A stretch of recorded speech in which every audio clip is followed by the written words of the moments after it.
वे निर्जीव पदार्थ वे निर्जीव पदार्थ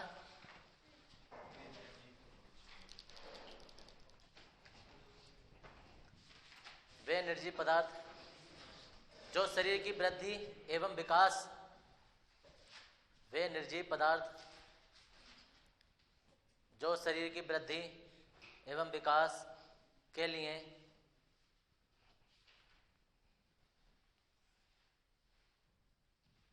आवश्यक होते हैं जैव अणु कहलाते हैं।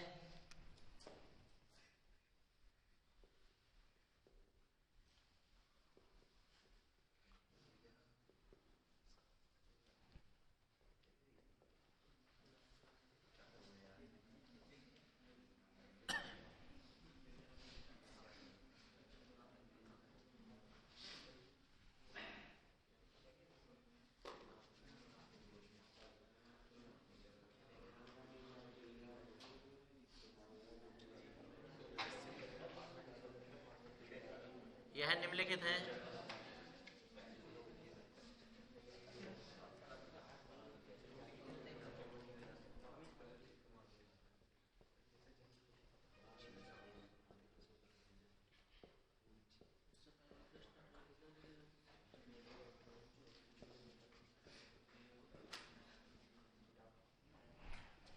ये तुम्हारा चैप्टर का सार है पूरा। कार्बोहाइड्रेट, एमिनो अम्ल, प्रोटीन, न्यूक्लिक अम्ल और विटामिन, यही पढ़ना है। इसके बाद चैप्टर खत्म और इस साल की केमिस्ट्री खत्म। बाकी 2 चैप्टर और हुआ करते थे लेकिन वो 30% सिलेबस डिलीट होने के कारण वो अभी पढ़ाए नहीं जाएंगे।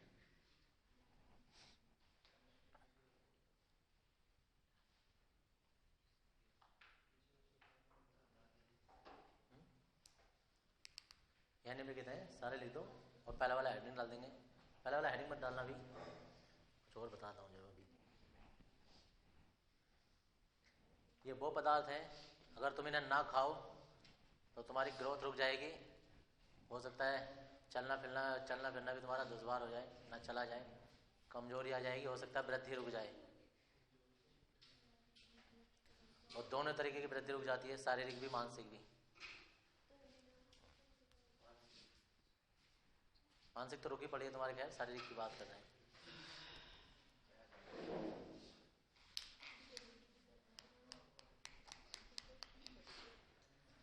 अब देखो इधर जरा, होता ये है कि जैव अणु की कहानी कुछ ऐसी है तुम्हारे रियल लाइफ से जुड़ी हुई। जैव अणु जब शरीर में पहुंचते हैं तो ये कोशिका बनाते हैं, कोशिकाओं का निर्माण करते हैं। कोशिकाओं से ऊतक बनते हैं, ऊतक से अंग बनते हैं और अंग से जीवित प्राणी बनता है। कुछ छोटा हुआ है बीच में क्या? बायो वाले बताएंगे। तंत्र किस जगह?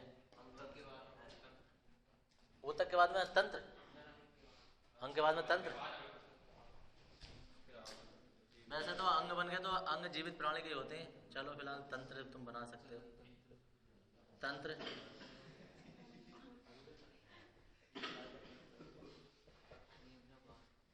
जीवित प्राणी। अब हम जैव अणु की बात कर रहे थे तो पहला जैव अणु जो है वो है हमारा कार्बोहाइड्रेट।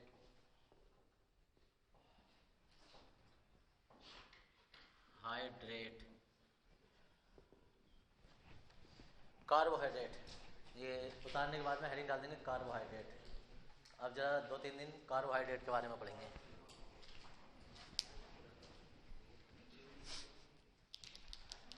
बहुत दबा के कार्बोहाइड्रेट खा रहे हो रोज तुम ना, आज पता चलेगा क्या क्या खा रहे हो।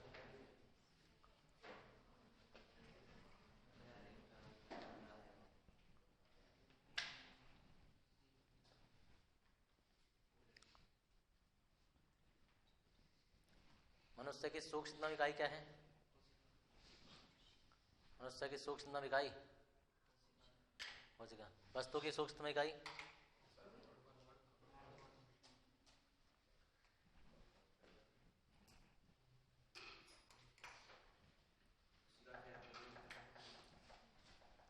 जी, पिछले साल कोशिका विभाजन के लिए ही कुछ कोशिका में इन्होंने चेंज किए थे इसमें हाइजीन में, उसे नोबेल मिल गया था जीव विज्ञान में।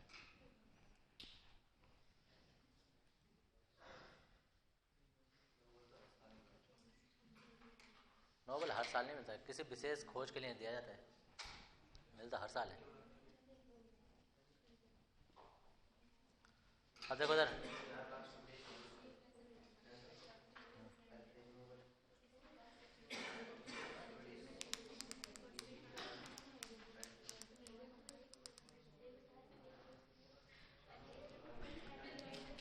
कार्बोहाइड्रेट सुन लो एक मिनट जरा पहले,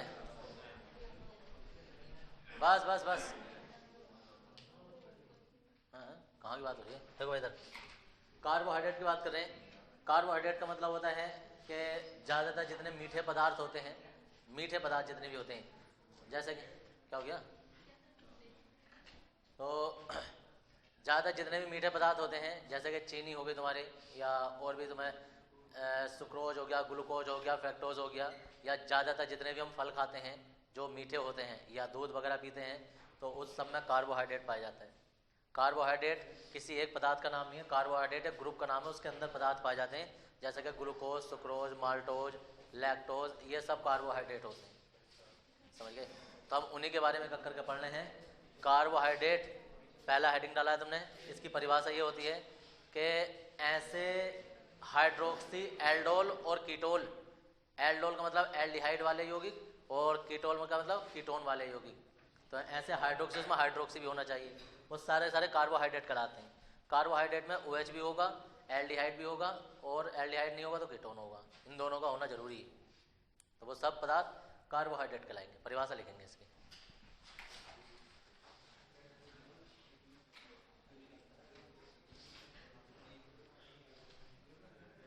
वे कार्बनिक यौगिक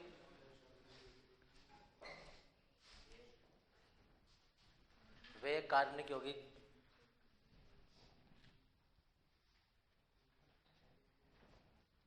जिसमें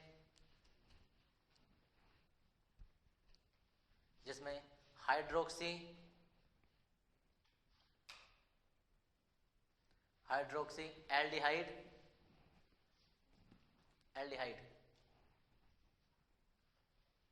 एल्डिहाइड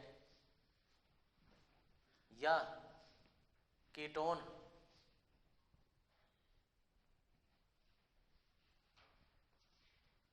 देखियो, हाइड्रोक्सी जहाँ लिखा था ना, एक शब्द रह गया, पॉली लिखना है, पॉलीहाइड्रोक्सी।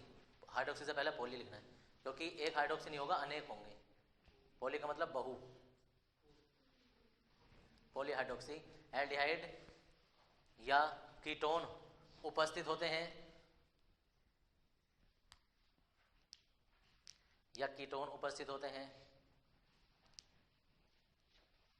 और वे जल अपघटित होकर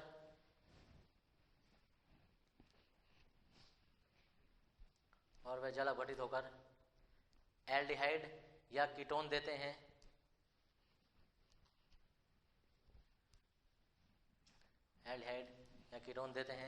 कार्बोहाइड्रेट कहलाते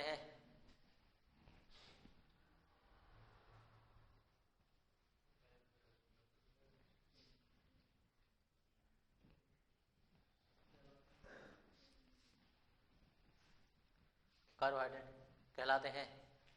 नीचे लिखेंगे नई लाइन से, कार्बोहाइड्रेट को निम्नलिखित वर्गों में बांटा गया है।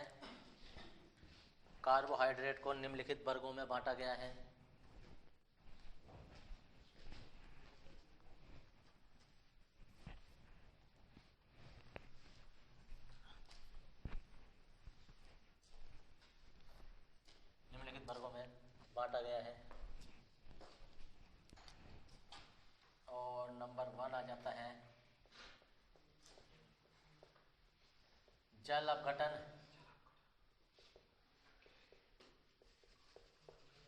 आधार पर कार्बोहाइड्रेट का वर्गीकरण।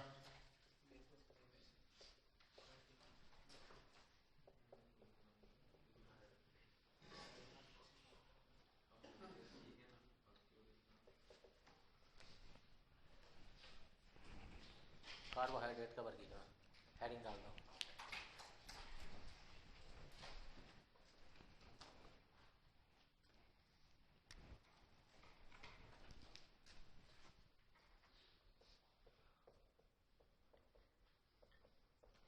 इस आधार पर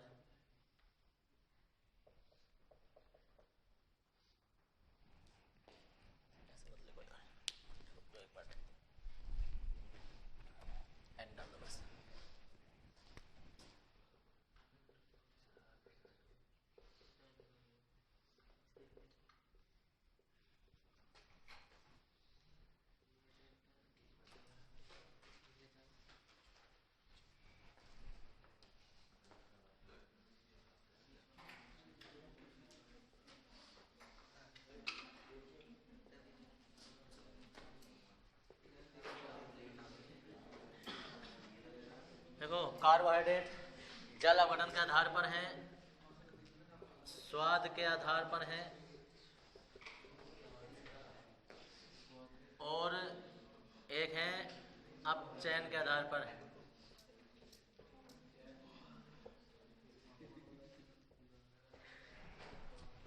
देखो, जल अपघटन के आधार पर कार्बोहाइड्रेट को 3 भागों में बांटा गया है। जल अपघटन के आधार पर पहला वाला है मोनोसैकराइड,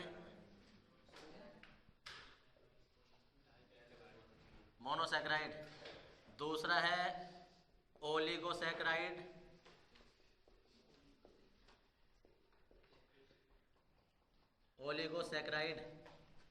और तीसरा है पॉलीसैकराइड।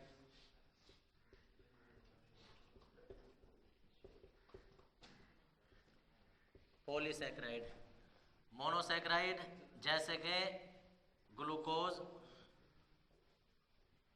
फ्रक्टोज,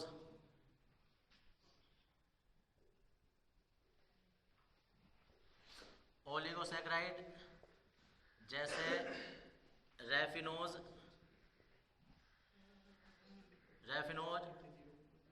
सुक्रोज आदि। पॉलीसैकराइड जैसे स्टार्च, सेलुलोज। स्वाद के आधार पर 2 वर्गों में बांटा गया है।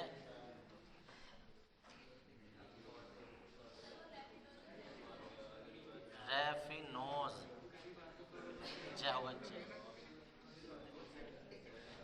अरे,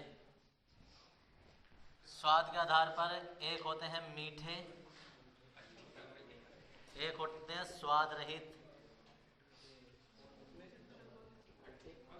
मीठे जो है वो ग्लूकोज आ जाता है, सुक्रोज आ जाता है, स्वाद रहित में स्टार्च आ जाता है,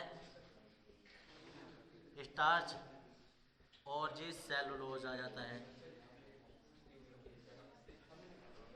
अपचायक, अनुपचायक में देखो, अपचयन के आधार पर तो एक तो होते हैं अपचायक, एक होते हैं अनपचायक। अपचायक में जो टॉलेंस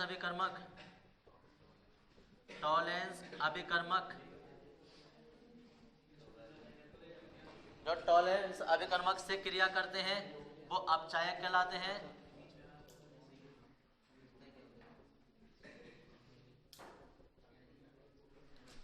और ये क्या है, ये नहीं करते हैं। उदाहरण में आ जाता है, देखो उदाहरण में आ जाता है, एक तो आता है ग्लूकोज, और इसमें आ जाता है फ्रक्टोज। क्योंकि ये कीटोन वाला होता है, ये एल्डिहाइड वाला होता है, ये अपचयन हो जाता है, ये अपचयन नहीं होता है इसका। और जी देखो दर्श, मीठे होते हैं तथा जल में विलय होते हैं। क्वेश्चन आ जाता है जल में विलय होने वाले कौन से सैकराइड होते हैं? ये स्वाद रहित होते हैं और जल में क्या होंगे? जल में अविलय होंगे, जैसे नीचे है। ये पूरा स्ट्रक्चर है और ये एक एक चीज तुम्हें सारी की सारी पढ़नी है। कार्बोहाइड्रेट का हेडिंग हो गया तुम्हारा। जल अपघटन के आधार पर वर्गीकरण है, तो इस आधार पर देखो, जल अपघटन के आधार पर सैकराइड को 3 वर्गों में बांटा गया है। मोनोसैकराइड, ऐसे सैकराइड जो जल अपघटित नहीं होते हैं वो मोनोसैकराइड कहलाते हैं। मतलब फर्स्ट सदस्य होता है ये सैकराइड का। ग्लूकोज और फ्रक्टोज आ जाते हैं। ओलिगोसैकराइड 2 से 9 तक, 2 से 9 तक जितने भी सैकराइड होते हैं वो सब ओलिगोसैकराइड कहलाते हैं। ऐसे कार्बोहाइड्रेट जो जल अपघटित होने पर 2 से लेकर 9 तक मोनोसैकराइड देते हैं, ऐसे में अपघटित हो जाएंगे ये टूटकर, तो ये पॉलीसैकराइड, ये ओलिगोसैकराइड कहलाते हैं। पॉलीसैकराइड जो 9 से अधिक अणुओं में, यानी कि 10-10 हज़ार अणुओं में भी 5-5 हज़ार अणुओं में अपघटित हो जाते हैं, ऐसे अणु जो हैं या ऐसे कार्बोहाइड्रेट जो वो पॉलीसैकराइड कहलाते हैं। स्वाद के आधार पर 2 ही प्रकार के होंगे, या तो स्वाद होगा उनमें मतलब मीठे होंगे, या नहीं होगा, नमकीन नहीं होते हैं। ठीक है जी। तो क्या होते हैं? स्वाद में मीठे या स्वाद रहित। स्वाद रहित का मतलब होता है फीके होते हैं, कहने का मतलब। तो ग्लूकोज, सुक्रोज, ग्लूकोज तो सबने देखा ही है, सुक्रोज हम चीनी की बात कर रहे हैं, तो ये मीठे होते हैं। और भी होते हैं इसमें, लैक्टोज हो जाता है, माल्टोज हो जाता है, सब। इसकी बात करें तो स्टार्च और सेलुलोज। स्टार्च तो खैर सबको बताया था उस दिन मैंने स्टार्च के बारे में, और सेलुलोज ये बिल्कुल फीके होते हैं, लेकिन जब जल डाल देते हैं ना तो उनमें मीठापन आ जाता है जल डालने पर। अपचायक जो टॉलेंस अभिकर्मक को अपचयित, टॉलेंस अभिकर्मक द्वारा अपचयित हो जाते हैं वो अपचायक शर्करा कहलाते हैं, और जो नहीं होते हैं टॉलेंस अभिकर्मक से वो अनपचायक कहलाते हैं। तो ये सारा डायग्राम बना लेंगे, और ये जो लिखा था ना जल अपघटन के आधार पर, इसमें लिखेंगे इस आधार पर सैकराइड, इसे कार्बोहाइड्रेट को 3 वर्गों में बांटा गया है, और वो 3 वर्ग ये हैं।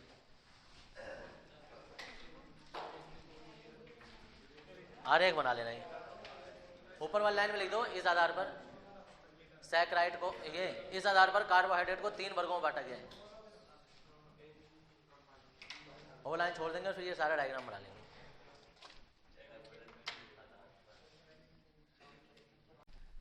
पहला वाला इसमें से हेडिंग डालो मोनोसैकराइड, और उसमें लिख रहे हैं वे कार्बोहाइड्रेट जो जल अपघटित नहीं होते हैं,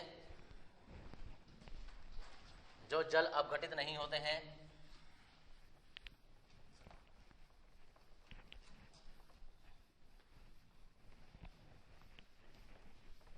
जल अपघटित नहीं होते हैं, मोनोसैकराइड कहलाते हैं, मोनोसैकराइड कहलाते हैं।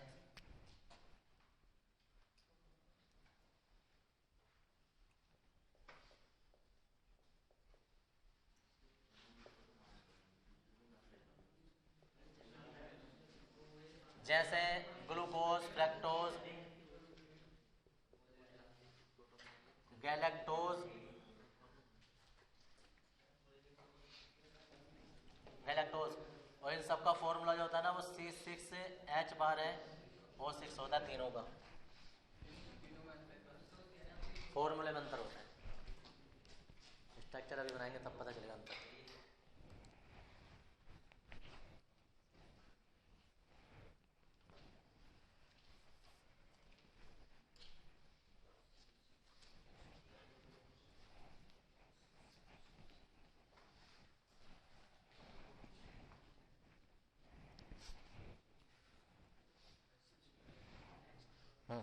एंड डाल देंगे ओलिगोसैकराइड।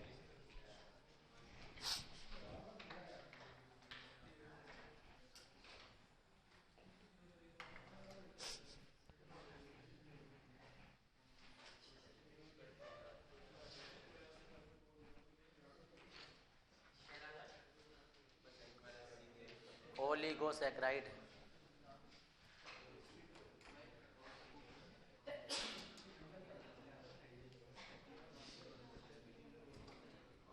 अगर तुम ग्रुप बना लोगे ना, ग्रुप 2-2, 3-3 बच्चों का एक साथ बैठ कर ग्रुप बनाओगे ना, बहुत जल्दी आंसर मिल जाते हैं कि पहला क्वेश्चन कौन से चैप्टर का, दूसरा कौन से का। लेकिन ग्रुप वाले होते नहीं ना, सब अलग अलग होंगे। ये पढ़ने वालों की बात है ना, हम लोगों का ग्रुप बन गया तो जाने कहाँ की बातें शुरू हो जाएंगी।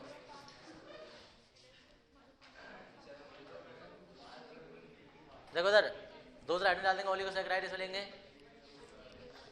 वे सैकराइड जो जल अपघटित होकर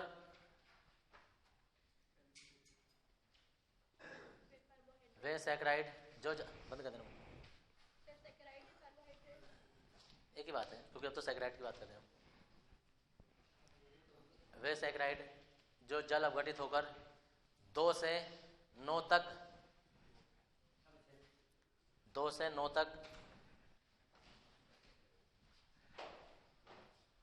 मोनोसैकराइड देते हैं।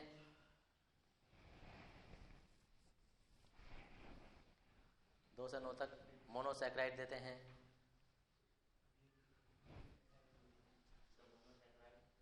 हैं।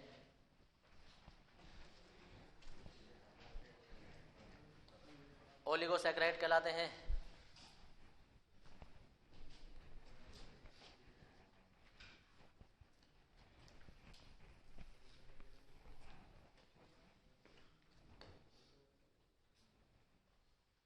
ओलिगोसैकराइड कहलाते हैं। जैसे अब 1 मिनट इधर देखते रहना जरा। 2 वाले जो होते हैं सैकराइड, तो 2 वाले सैकराइड को हम कहते हैं डाइसैकराइड।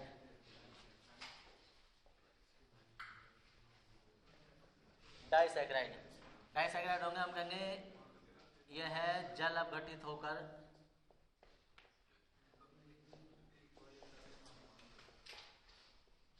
होकर 2 मोनोसैकराइड देते हैं।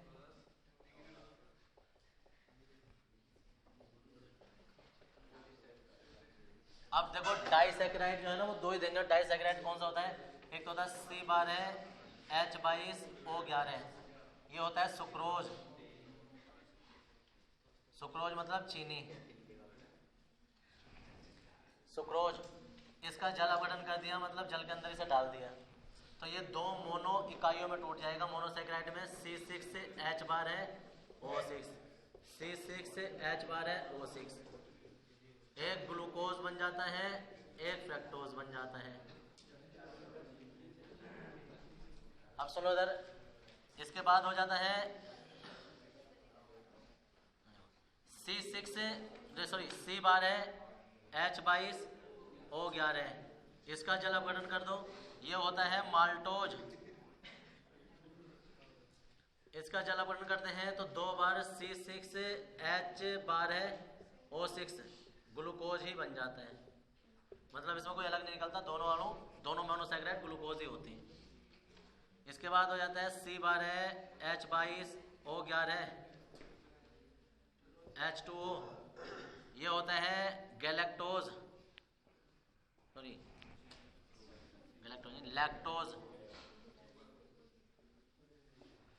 लैक्टोज।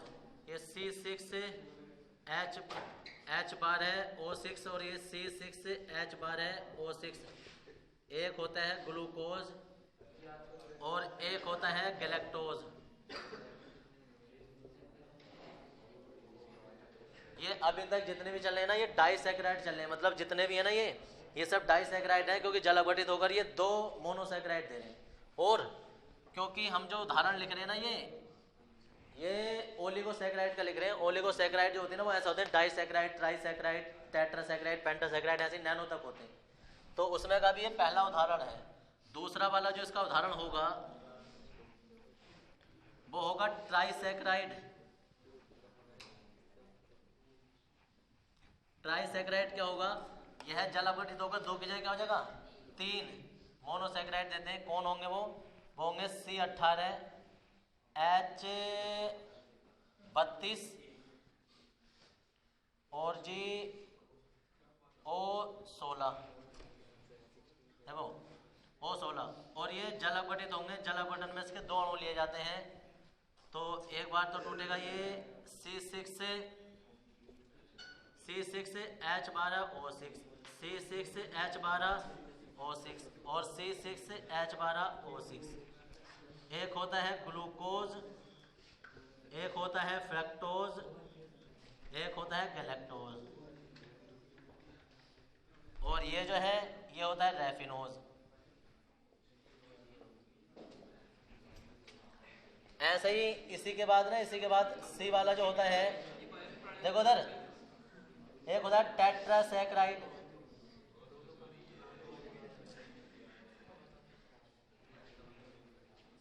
देखो टेट्रासैकराइड में जो होता है वो C24 H40 और O20, इसमें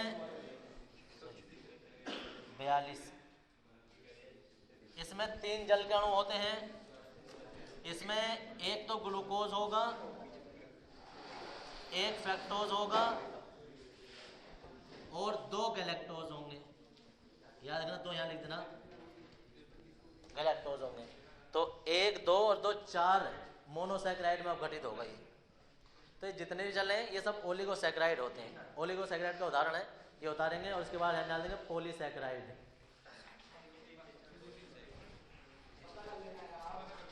हाँ जी बताओ।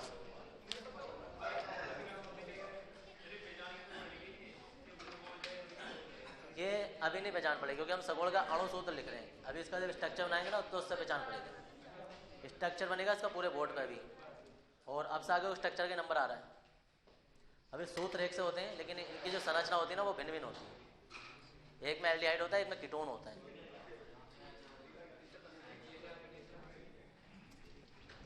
देखने में ऐसा लगता है कि ग्लूकोज ये सुक्रोज है, माल्टोज है, लैक्टोज है। ये देखने में एक से लग रहे हैं तुम्हें, सूत्र एक से होते हैं लेकिन इनकी संरचनाएं अलग अलग होती हैं।